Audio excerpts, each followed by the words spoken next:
लोक भूलोक पाताल लोक,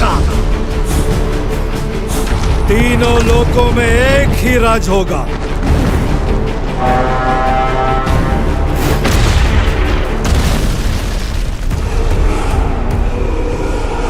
रावण राज्य। হ্যালো এভরিওয়ান, কেমন আছো সবাই? আশা করি সবাই খুব ভালো আছো আর প্রতিটা মুহূর্তে এগিয়ে যাচ্ছ নিজের জীবনে। আজ আমি কথা বলবো নমিত মালহোত্রাস রামায়ণকে নিয়ে। So what we are waiting for, রামচন্দ্রের নাম নিয়ে লেট গেট স্টার্টেড।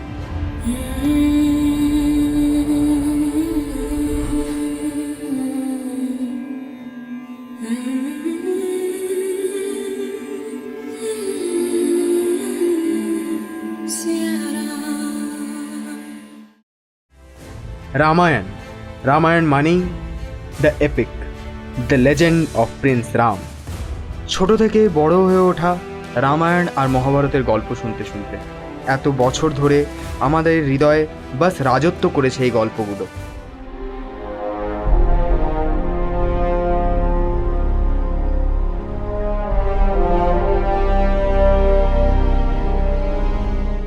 এই অ্যানাউন্সমেন্ট টিজারটা যখন এসছিল তখন আমার বেশ ভালো লেগেছিল।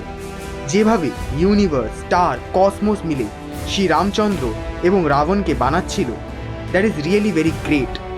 এখানে শ্রীরাম ধর্মা অ্যান্ড স্যাক্রিফাইসের প্রতীক এবং রাবণ পাওয়ার আর রিভেঞ্জের। এবং যখন শ্রী রামচন্দ্র ওই তীরটা মারে আর আমরা দেখতে পাই যে একটা ওমের মধ্যে পুরো স্কাল্পচার বানানো আছে, that is really very I pleasing. এবং কথা বলবো হ্যান্স জিমার আর এআর রহমানকে নিয়ে। তারা এই টিজারে একটা প্রপার বিজিএম দিয়েছে যেটা পুরোপুরি গুজবাম্প দেয়। সো এই টিজারটা আমাকে খুশি করতে পেরেছিল, এক্সাইটেড ছিলাম রামায়ণকে নিয়ে। বাট প্রবলেম শুরু হয় এরপর থেকে।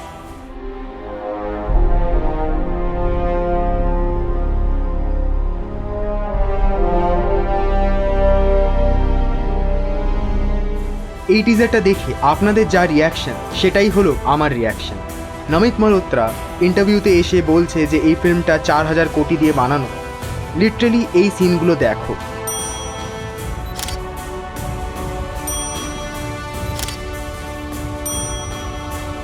এতে মেজরলি দুটো প্রবলেম আছে। Number 1, it is too polished, এত বেশি পলিশড যে আমাদের এটা এআই ফিল হয়। আর সেকেন্ডলি, ক্যারেক্টার এনভায়রনমেন্টের সাথে রিয়্যাক্ট করছে না। বাট অনেস্টলি লাস্টে পুষ্পক বিমান আমার দারুণ লেগেছে। তো এই টিজারটা আমাকে সত্যিই ডিসঅ্যাপয়েন্ট করেছে। আমি অত বেশি এক্সাইটেড হইনি এই টিজারটা দেখে। বাট এইটুকুনি ভরসা আমার এখনও আছে যে নিতেশ তিওয়ারি এর ডাইরেক্টর, এর ড্রামা পোর্শনগুলো হয়তো ভালো হবে।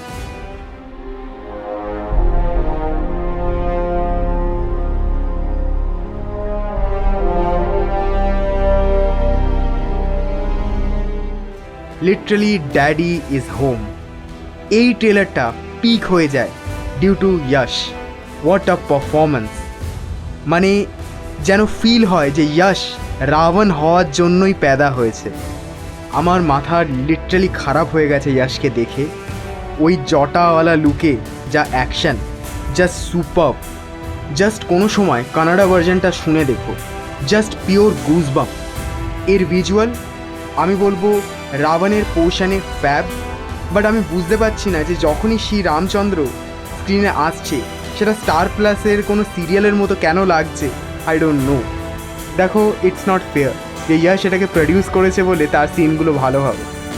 মিউজিক নিয়ে বললে আমি বলবো এখন আমি একটু আধটু ডিসঅ্যাপয়েন্ট হয়েছি, বিকজ ওই সেম সং, সেম বিজিএমটাকে ইউজ করছে। তাও আমি হ্যান্স জিমার আর এআর রহমানের থেকে নতুন মিউজিক, নতুন বিজিএম এক্সপেক্ট করছিলাম, সেটা আমি এই ট্রেলারেও পাইনি। এখন দাঁড়িয়ে আমি অনেক বেশি কনফিউজড। আমার মনে হয় রামায়ণ ভালো হতে পারে, আবার নাও হতে পারে। কিন্তু আমি হ্যাপি যে তারা ক্রিটিসিজম নেয়। রামা টিজারে তারা যেরকম ক্রিয়েচার বানিয়েছিল সেটা ক্রিটিসাইজ হয়েছিল।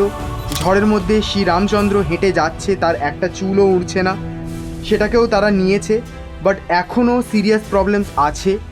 5 মাস একটা অনেক বড় টাইম হয়। সো আমার মনে হয় তারা ইমপ্রুভ করবে, এখনও যেগুলো ভিজুয়ালি প্রবলেম আছে সেটাকে ঠিক করবে।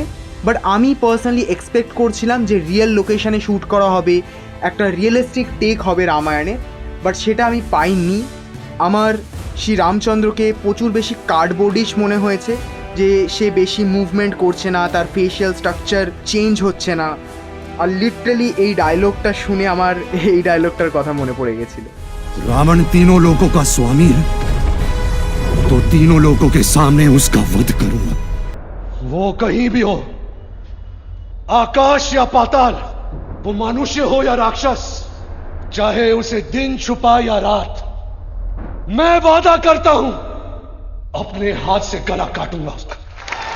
সো আজকের জন্য এতটাই। ভিডিওটা ভালো লাগলে লাইক, কমেন্ট, শেয়ার আর সাবস্ক্রাইব করতে ভুলবে না। আবার দেখা হবে নেক্সট ভিডিওতে। হর হর মহাদেব।